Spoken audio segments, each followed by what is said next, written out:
Hello, this teaching moment video is based on Genesis 3. Since all creation was very good and there was no evil, where did the talking serpent that tempted Eve to eat the forbidden fruit come from? Which many believe to be the devil. More on my belief about the devil in a later video. The story of our fall into sin is not our fall from grace, as many believe. Please know, we can never fall out of God's grace. Remember, we are all God's beloved, very good, image-bearing children. I believe this story is about our free will to make the choice to eat or not eat the forbidden fruit, to be like God.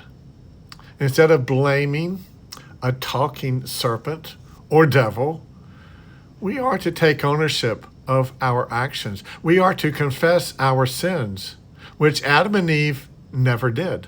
And yes, there were consequences for their sins. The terrible childbirth pains and having to work hard all the days of their life. However, there was incredible grace in God's response to their never confessing their sins. He forgave them and promised complete restoration for all humankind through the prophecy of Genesis 3:15, the first prophecy of Jesus' death and God's resurrection of him. I will have a future video on that prophecy of God's amazing unconditional grace, despite their sin and our subsequent sins, which would send Jesus to the cross. As for kicking Adam and Eve out of the garden and placing a cherub with a flaming sword to guard them from the tree of life, that was wonderful, good news of God's grace. If Adam and Eve were to be immortal, just think about living forever as sinful people with no hope.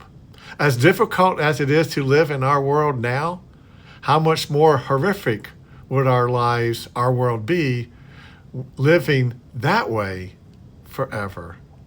God's blessings.